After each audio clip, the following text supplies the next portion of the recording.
Hi అండి, welcome back to my channel. It's me Teju vlogs. ఈరోజు నేను మన ఛానల్లో హెల్దీ అండ్ టేస్టీ కేక్ రెసిపీని అయితే ఈజీగా ఎలా తయారు చేసేసుకోవాలో చూపించబోతున్నానండి. ఈ కేక్లో ఎలాంటి మైదా లేకుండా స్పాంజ్ కేక్ని అయితే ఇంట్లోనే ఈజీగా తయారు చేసేసుకోవచ్చండి. పక్కాగా నేను చెప్పిన కొలతతో ట్రై చేస్తే మీకు పక్కాగా నేను చేసినట్లే వస్తుంది.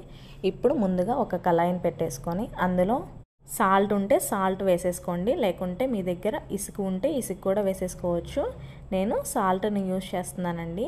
ఇప్పుడు ఇలా సాల్ట్ అంతా గిన్నె అంతా స్ప్రెడ్ చేసేసుకున్నాక ఒక స్టాండ్ని అయితే పెట్టేసుకోండి. ఇలా స్టాండ్ కూడా పెట్టేసుకొని మూత పెట్టేసి ఒక 10 to 15 minutes ప్రీ హీట్ అయితే చేసేసుకుందాము. ఇప్పుడు మిగతా ప్రాసెస్ అయితే చూసేద్దాము. ముందుగా ఒక 3 eggsని తీసేసుకొని ఒక మిక్సీ జార్ తీసుకొని అందులో ఈ 3 eggsని పగలగొట్టుకొని వేసేసుకోవాలండి. ఇలా నిదానంగా పగలగొట్టుకుంటే మన ఎగ్ పెంకులు అనేవి అందులో పడకుండా ఉంటాయండి. ఇలా కొట్టేసుకున్నాక మిక్సీ జార్ మూత పెట్టేసి ఒక 2 లేదా 3 నిమిషాలు బాగా మిక్సీ పట్టేసుకోవాలండి. ఈ ఎగ్స్ అనేది హై స్పీడ్లో గ్రైండ్ చేసేసుకుంటే క్రీమీగా ఉంటుందండి. ఇలా హై స్పీడ్లో ఒక 2 నిమిషాలు గ్రైండ్ చేసేసుకున్నాక 1 టేబుల్ స్పూను వెనీలా ఎసెన్స్ వేసుకుంటున్నానండి. మీ దగ్గర వెనీలా ఎసెన్స్ లేకుంటే స్కిప్ చేసేయండి. ఇప్పుడు ఇందులోకి 1 కప్పు షుగర్ని తీసుకుంటున్నానండి. ఇదే ప్లేస్లో మీరు బెల్లం తురుమునైనా తీసుకోవచ్చు. నేను బెల్లం తురుము బదులు షుగర్ని తీసేసుకొని గ్రైండ్ చేసేసుకుంటున్నానండి.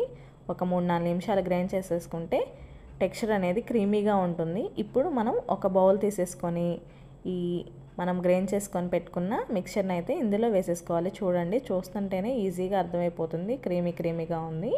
ఇప్పుడు మనం ఇందాక పంచదార తీసుకున్నాం కదండి, ఏ కప్పుతో అయితే పంచదార తీసుకున్నామో ఆ కప్పుతో 1 కప్పు గోధుమ పిండిని తీసేసుకోవాలి. ఇలా గోధుమ పిండిని తీసుకున్నాక 1 టేబుల్ స్పూను బేకింగ్ సోడా వేసుకోండి. 1/2 టేబుల్ స్పూను వంట సోడాని కూడా వేసేసుకొని బాగా మిక్స్ చేసేసుకోవాలండి. ఎలాంటి గడ్డలు లేకుండా వీడియోలో చూస్తున్నట్లుగా ఒకే సర్కిల్లో అయితే మనము ఈ మిక్చర్ని మిక్స్ చేసుకోవాలి.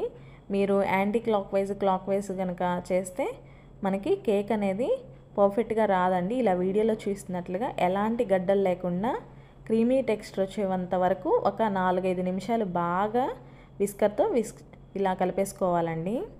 చూడండి, 4-5 నిమిషాల తర్వాత టెక్స్చర్ అనేది రిబ్బన్ షేప్ ఎలా వస్తుంది అలాగా ఇలా ఉండాలండి. వీడియోలో చూస్తున్నట్లుగా ఇలా ఈ కన్సిస్టెన్సీలో ఉంటే మనకి కేక్ అనేది చాలా అంటే చాలా పర్ఫెక్ట్గా స్పాంజీగా చాలా స్మూత్గా వస్తుందండి. మీకు ఇదే విధంగా కొంచెం గట్టిగా కనుక అనిపిస్తే పాలు కొంచెం వేడి చేసేసుకొని ఇందులో అయితే వేసుకోవాలి. గట్టిగా అనిపిస్తేనే వేసుకోండి, లేకుంటే స్కిప్ చేసేయండి. ఇప్పుడు ఒక 1/2 కప్పు బటరు ఉంటుంది కదండి, మెల్ట్ చేసేసుకొని ఇందులో అయితే వేసుకోవాలి. ఈ నెయ్యిని మనము ఈ మిక్చర్లో అయితే బాగా కలిసేలాగా బాగా మిక్స్ చేసేసుకోవాలి ఒక 4-5 నిమిషాలు. చూడండి, 4-5 నిమిషాల తర్వాత ఇలాగా రిబ్బన్ షేప్లో అయితే ఉంటేనే మనకి కేక్ అనేది చాలా అంటే చాలా పర్ఫెక్ట్గా వస్తుంది. ఇప్పుడు దీన్ని ఒక 5 నిమిషాలు పక్కన పెట్టేసుకున్నాము. ఇప్పుడు కేక్ తయారు చేసుకోవడానికి ఒక కేక్ గిన్నె ఉంటే కేక్ గిన్నెనైనా తీసుకోవచ్చు, లేకుంటే మీ దగ్గర మందంగా ఉండే గిన్నెనైనా తీసుకొని ఇందులో ఒక 2 టేబుల్ స్పూన్స్ నెయ్యిని వేసేసుకొని ఇలాగా ప్యాన్ అంతా స్ప్రెడ్ అయ్యేలాగా స్ప్రెడ్ చేసేసుకోవాలండి. ఇలా ప్యాన్ అంతా స్ప్రెడ్ చేసేసుకున్నాక మీ దగ్గర బటర్ పేపర్ ఉంటే బటర్ పేపర్ అయినా వేసేసుకోవచ్చు. నా దగ్గర లేదు కాబట్టి నేను స్కిప్ చేసేస్తున్నాను. ఇలా నెయ్యి అంతా ఇలా స్ప్రెడ్ చేసేసుకున్నాక కొంచెం గోధుమ పిండిని ఇలాగా చల్లించుకోండి. ప్యాన్ అంతా స్ప్రెడ్ అయ్యేలాగా చూడండి, వీడియోలో చూస్తున్నట్లుగా ఇలా ప్యాన్ అంతా స్ప్రెడ్ అయ్యేలాగా స్ప్రెడ్ చేసేసుకుంటేనే మనము కేక్ బేక్ చేసుకునేది అడుగున మాడిపోకుండా స్టిక్కీగా అవ్వకుండా గిన్నెకి ఉంటుందండి. ఇలా స్ప్రెడ్ చేసేసుకున్నాక మనము ఇందాక 5 నిమిషాలు పక్కన పెట్టుకున్నాం కదా, ఆ బ్యాటర్ని ఇందులో వేసేసుకోవాలి. ఇప్పుడు ఎలాంటి ఎయిర్ బబుల్స్ లేకుండా గిన్నెని ఇలాగ కుదిస్తే లోపల ఉన్న ఎయిర్ బబుల్స్ అన్నీ చూడండి బయటకు వచ్చేస్తున్నాయి బుడగలుగా. ఇలాగా బయటకు వచ్చేసాక మనము ఈ గిన్నెని తీసుకొని వెళ్ళి మనము ఇందాక ప్రీ హీట్ చేసుకున్నాం కదా ఆ బాండీలోకి అయితే నిదానంగా పెట్టేసుకోవాలి.